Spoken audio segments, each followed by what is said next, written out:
Za společnost Škoda Digital tady mám Tomáše Grmelu, který je rekrutér. A teď doufám, že jsem to řekla všechno správně. Ano, dobrý den. Dobrý den. Inovujeme Plzeň, je tady a vy s ním. Co jste si připravili na stánek? Tak my na stánku dneska prezentujeme jednak teda nějakou smyčku videí vlastně z těch našich digitálních produktů nasazených na tramvajových vozech. A jednak teda tam máme vlastně VR, kde kolega, designer, měl v podstatě to vozidlo celé zhmotněné tak nějak pro ty lidi, aby si dokázali vlastně projít, jak bude vypadat ta tramvaj v budoucnosti, třeba i v tom momentě, kdy už tam ten řidič vůbec nebude na palubě a bude se řídit sama. Mm-hmm. Vy fungujete v rámci Škoda Group, tam je těch společností několik, je tam Ano. Škoda Transportation, vy a tak dále. Tak v čem konkrétně spočívá to vaše odvětví? Škoda Digital je v podstatě takový software house, dá se říct, v rámci tady téhleté skupiny. To znamená, že my vlastně vyvíjíme tady tyhle ty produkty budoucnosti pro, řekněme, kolejovou dopravu, to znamená tramvaje, vlaky, metra a tak dál. V podstatě by se to v zásadě dalo rozdělit na generický a aplikační vývoj, kde ten generický je o tom novém moderním produktu, o tom produktu budoucnosti, o té autonomní mobilitě. A je to vlastně, řekněme, tahleta myšlenka té autonomní tramvaje je rozsekaná do nějakých jako menších produktů, na kterých potom v rámci jednotlivých lokalit vlastně pracujeme. A potom máme aplikační vývoj. Já vždycky s oblibou trošku říkám, že ten generický vývoj peníze spotřebovává, ten aplikační je vydělává. Takže ten aplikační vývoj, to jsou zase ti kluci, kteří vlastně už ty naše technologie nasazují na ty vozy. To znamená nějakou tu naši senzoriku, systémy nadřazeného řízení v tom vozidle, takové to srdce té tramvaje nebo toho vlaku, které vlastně jako řídí veškeré ty periferie od trakčního pohonu přes brzdy nebo třeba otvírání dveří a potom i nějaká senzorika, takže to vlastně jako jsou ty, řekněme, už hmatatelné fyzické produkty, které teda dělá naše výroba v Ostravě a které, do kterých vlastně ten aplikační tým vyvíjí ten x tisíciřádkový kód, aby ta tramvaj vlastně fungovala přesně podle nějaké jako zákaznické specifikace a třeba i jako místní legislativy nebo nějakých průmyslových norem a tak dál, aby ta doprava byla jednak teda bezpečná, jednak pohodlná pro toho cestujícího. Předpokládám, že to ale není jen na český trh. Není. Ta vize dlouhodobě je určitě expandovat někam víc třeba směrem na západ, ale teď už se to tak rozjelo, že v podstatě jsme opustili i nějak hranice Evropy s těmi našimi rozjetými projekty, takže ten výhled je dostat se i někam mnohem dál na jiné kontinenty v tuhletu dobu, ale ještě pořád máme hodně zákazníků vlastně ve střední Evropě nebo ve státech Pobaltí. Vy říkáte, že jste rekrutér. Znamená to, že vy se věnujete personalistice?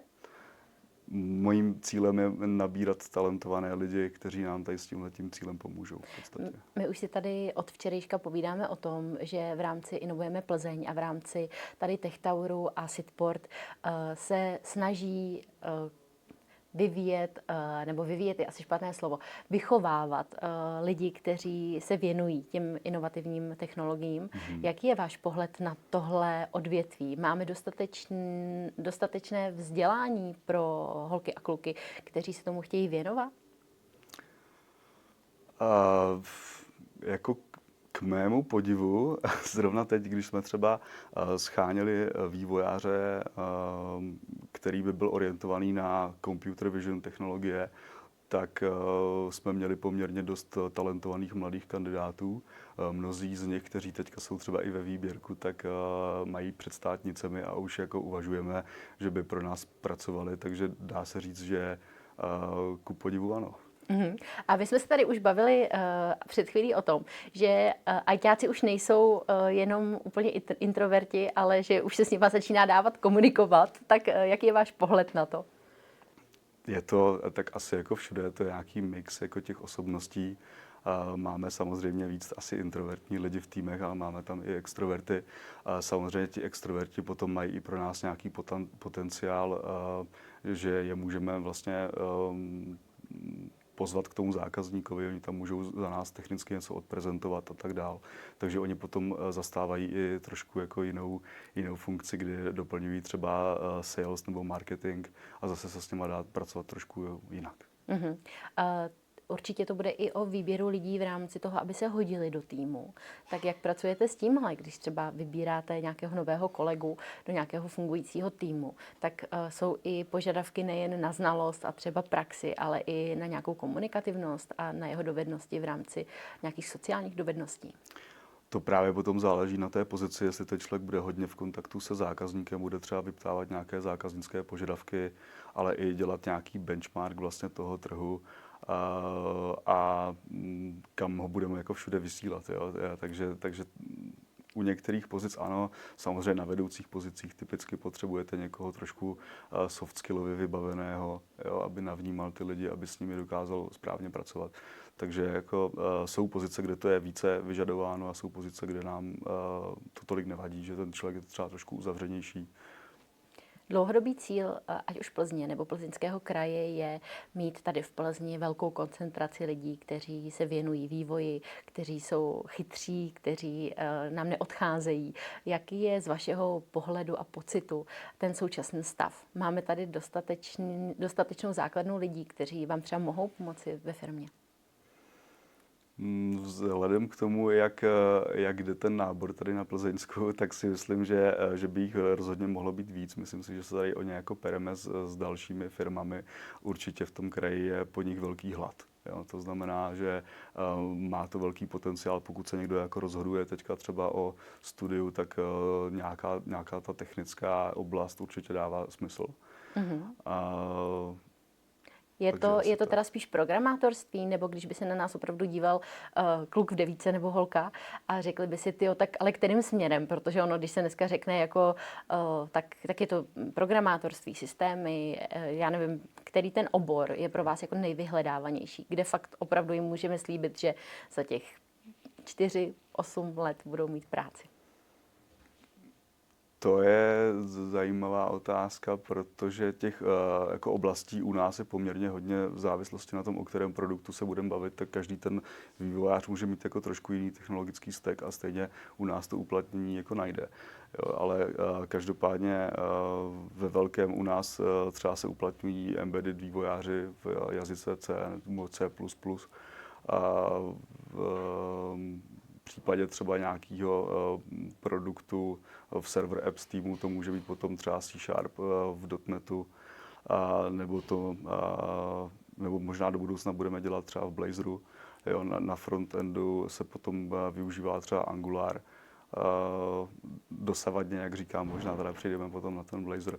Jo, to znamená, jako co do toho technologického stacku a do toho odvětví, kterým se vydat, tak tady je určitě hromada různých cest. Jo. Takže i nějaký, jako, pokud máme třeba nějaký absolventy, kteří se setkali s robotikou, s ROSem, s vývojem, tak to taky může být jako pro nás zajímavý. Mě ještě zajímá, jak potom probíhá takový nábor lidí, protože do životopisu člověk může napsat ledacos, že zvládá, ovládá, umí. Tak jak vy potom zjišťujete, jestli ti lidé opravdu dostojí tomu svému závazku? A většinou v tom prvním kole se ty lidi potkají se mnou v nějakým cca jednohodinovým rozhovoru, kde teda v prvním půlce si projdeme zázemí to pracovní toho člověka a v té druhé půlce já mu poměrně dost detailně popisuju jednak teda firmu, potom třeba i to oddělení, kde by mělo pracovat, popisuju mu vlastně náplň té pozice nebo co my od toho očekáváme. A tím pádem on dostane jako komplexní balíček informací. Já taky. Ty moje informace potom já vlastně posílám na nějaký hiring manažery v tom procesu, ať už to jsou třeba vedoucí ve vývoji, jo, nebo pokud to je nějaká vyšší pozice, tak třeba sám generální ředitel. Pobavíme se, jestli má smysl se s tím člověkem vlastně potkat i ve druhém kole. A to druhé kolo už potom třeba probíhá osobně, kdy ty otázky jsou víc jako techničtější, bych řekl. Jdeme do daleko většího detailu, do větší hloubky. A v podstatě tam se jako většinou rozhodne. Pokud se nerozhodne, může to jako nastat u nějakých třeba juniorů, že nás někdo úplně nepřesvědčí, tak budáváme třeba i nějaký úkol na doma, jo, že dostane ke zpracování třeba na pár dní úkol, dostane jasný deadline a potom si ten úkol jde k nám vlastně odprezentovat. Uh-huh. Obstojí? Nebo se lže do životopisů? Jak to je? A já bych neřekl, že se lže, ale myslím si, že máme tu laťku poměrně vysoko, takže občas prostě někdo jako nenaplňuje ty naše požadavky, tak aby to mohl být třeba samostatný pracovník a pokud my někde nemáme dostatečně velký tým, aby mohl si někdo z těch kolegů, co už jsou na palubě, vzít toho člověka pod své křídla, tak bohužel nemůžeme třeba s tím člověkem pokračovat nebo vzít si ho na palubu. Jo, ale mnohdy jako někdo z těch šikovných, talentovaných lidí uspěl a už jsou vlastně mezi námi. Pojďme k tomu, koho teď aktuálně hledáte. Pokud se dívá někdo, kdo se zabývá těmito odvětvími a IT, tak kdo by mohl u vás nastoupit? Jo. A teďka třeba, když se bavíme o Plzni, tak tady vlastně scháníme vývojáře vlastně v C++ do našeho produktu plně autonomního depa. Stejně tak do tady tohohle produktu nebo produktového týmu scháníme vlastně vývojáře v C#.net. Respektive takový full stack vývojář měl by být i trošku talentovaný na frontendovou část, která je teda momentálně v Angularu, takže to by bylo jako za nás fajn. A potom vlastně scháníme embedded vývojáře v C nebo v C++ tady do toho druhého, řekněme, aplikačního týmu. Takže pracovní pozici doufám, že naplníte díky našemu rozhovoru. Já vám za něj mnohokrát děkuji, Tomáši, a držím vám palce, ať se vám tady dneska co nejvíc líbí a zároveň tady potkáte co nejvíc potenciálních vašich zaměstnanců. Díky moc. tak jo, taky díky, mějte se hezky, nashledanou. Studio Sitport je tu zase za chvíli.